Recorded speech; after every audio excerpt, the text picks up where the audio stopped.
Hi, thanks for watching our Invested in More series. I'm Adriana Senior from Cetera, and I'm here today with Rich Whitworth, our Head of Business Consulting. Thanks for being here, Rich. Thanks so much, Adriana. It's a pleasure to be here.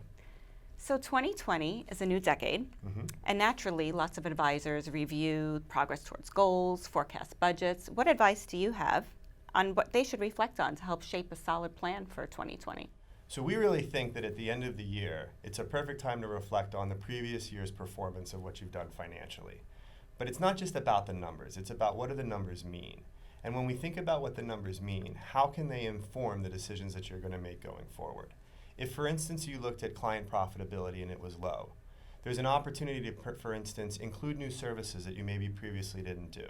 Does financial planning have a place? Does hourly consulting have a place? Can you start to work with the next generation of your clients' children to be able to build that relationship bridge and then therefore add revenue to the organization? The second thing that we always think about is taking a client survey and a pulse of what is really in the heart and minds of your clients.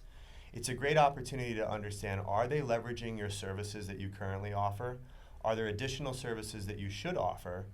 And if you've metriced your team accordingly, you can use that as a pulse to gauge their satisfaction working with your staff, which as you go into the performance review cycle with your employees can help you then team build and coach your employees to be better in the forthcoming year. True. Surveys are very important at Cetera as well. Yep. They are, and we really believe that it's the heart of what we do in terms of taking a pulse of what our advisors need. I love the idea of what we build is for advisors by advisors. So they inform our corporate strategy, they inform the different committees that we have so that we can make sure that we're building the right solutions that they need and that they will be able to deliver to their end retail clients. Great. Can you share with us an example of how advisors' feedback from these surveys have shaped what your team does? Absolutely. So in business consulting, one of the big things that we do is around continuity and succession planning. It's upwards of 70% of all independent wealth managers do not have a continuity or succession plan for their business, which means that there's a risk for themselves, for their family, their employees, as well as for their clients. So we've received that feedback through various surveys that we've done with our advisors, and it's helped inform the creation and development of our Legacy Builder program, recognizing two specific areas of continuity and succession that advisors talk about as being the most important: how to properly value their firm and helping them find a continuity or succession partner. And Legacy Builder primarily does both of those things. By having a better idea of the value of their firm, they can make better decisions about how to enhance and optimize that value. And once they know what the value of their firm is and what those drivers are, we can help match them with an appropriate counterparty that's going to carry on their legacy after that advisor chooses to retire. Great.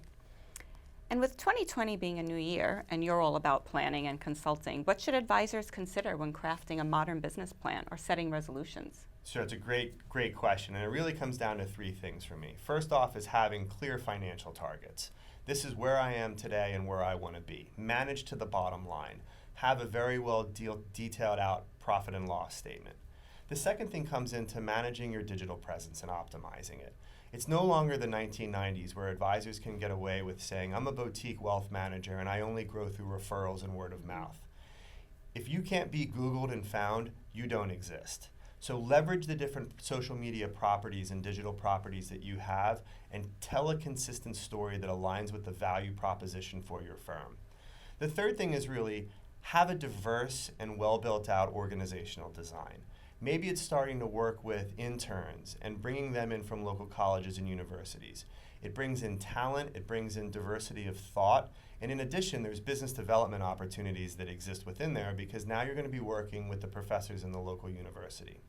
And lastly, and I'd have to say most importantly, make sure that you have a continuity plan in place for your business. We work tirelessly to help our advisors solve for the unexpected, much as they help their clients solve for the unexpected. Have a plan in place for both physical disaster in case that you cannot get into your office, and then how does it impact you if you are not available to be the principal of your organization. Great. What's your New Year's resolution, Rich? So I'm all about more in 2020. I want to build more focused and specialized solutions for our advisors. So how can we help meet them in the middle of the road in terms of what their needs are as owner-operators of successful financial advisory firms? And how can we translate those solutions into better ideas and opportunities for their retail clients to take advantage of. And at a personal level, with 3 young kids, I just want to get in the ocean more and surf as much as I can. Well, I hope you get to do that. Thank you very much. Thanks for being here today. Thank you.